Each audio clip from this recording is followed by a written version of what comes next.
Extra, extra, we're back with another entry. Today's topic, could the Mayan ruins in Guatemala become a U.S.-funded tourist attraction? It takes a lot of juice to make this happen.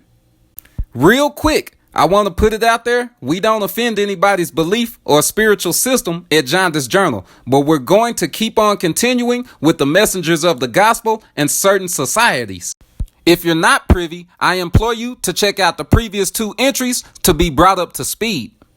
Now, let's sink our teeth into this article. It reads as follows. Mayan ruins in Guatemala could become a U.S.-funded tourist attraction.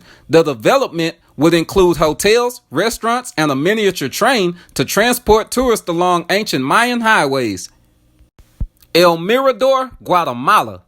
Deep in a dense tropical Guatemalan forest lies the ancient Mayan city of El Mirador. It's more than 2,000 years old, but there's a big debate now over who gets to dictate its future, as well as that of the surrounding jungle, local communities, or scientists who want to turn it into a U.S.-funded tourist attraction. It's a dogfight. On one side of the battle is Dr. Richard Hansen, an American archaeologist who's dedicated much of his life to El Mirador. He has been trying to build a privately managed park in the area for the last 20 years. It would involve building hotels, restaurants, and a miniature train on top of ancient Mayan highways to transport tourists in and out of the jungle and to different ruins.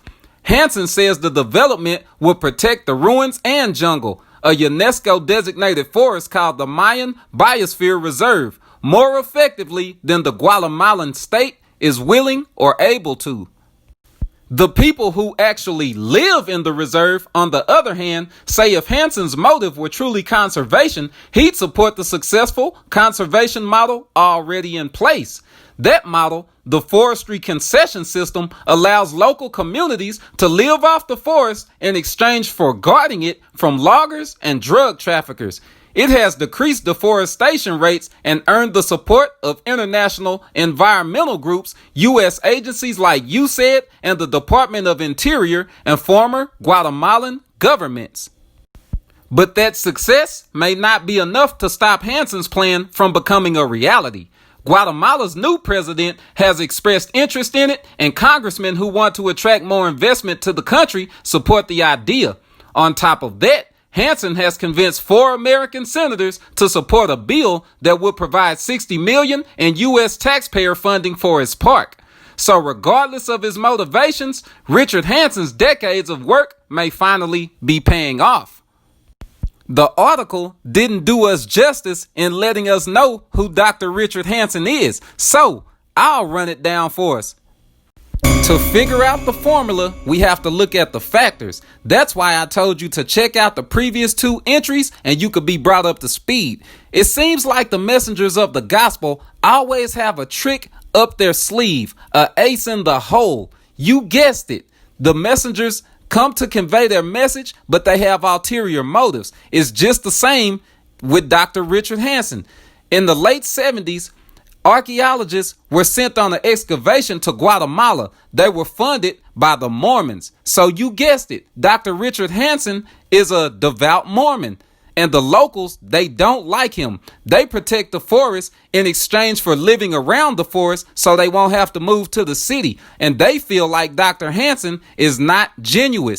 The other archaeologists feel the same way. They feel that he has some type of ulterior motive and he's excluding them from what's going on. But that also took place in Australia. Remember our Aboriginal Christian leader, Brooke Prentice?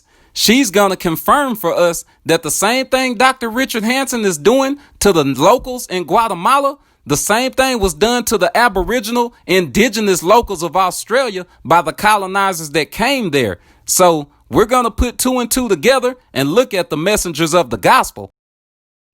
Let's talk a little bit about fires and fire season.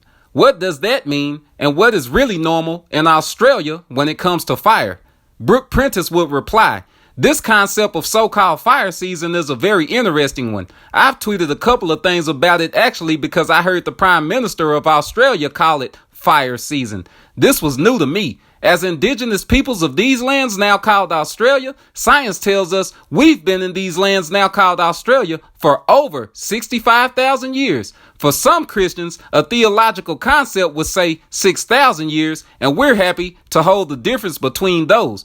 But from my generations, we're talking about 2,000 generations of my family, my story, my culture in these lands now called Australia, and many other Aboriginal peoples. We have our indigenous weather systems and knowledge, and it's something Australia hasn't really paid attention to. So you see, guys, Australia doesn't even pay attention to the indigenous locals that's been there for over 65,000 years. They just want to come and put their spin on these people's land, just like Dr. Richard Hansen is doing with the Guatemalan locals. So that's not right, and that's why we made today's video, to compare. Dr. Richard Hansen is an American Mormon that does not want to play fair with the locals in protecting the rainforest of Guatemala.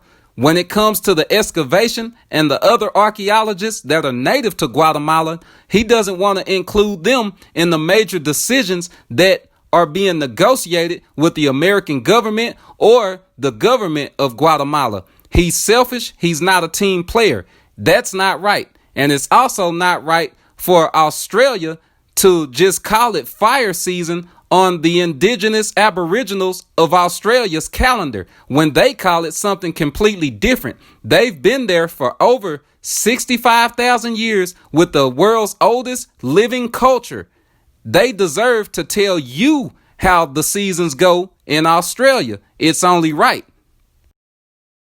But like we always do about this time, this is the part of the entry where we part ways. Leave me a comment in the comment section because I value you guys' opinion. Do you think the locals of Guatemala, whether they're the rainforest protectors or the archaeologists, should be involved in the decision making right along with Dr. Richard Hansen? Or do you think he should just come and hog all the glory of their prized possession and play the big shot as he lines his pocket? Talk to me, I talk back. And if you liked today's video and was educated or informed in any type of way, hit the like button. If you want others to see how people that spread the gospel have ulterior motives, hit the share button. I don't mind. If you haven't already, subscribe. It's a call to action. Until next time, peace.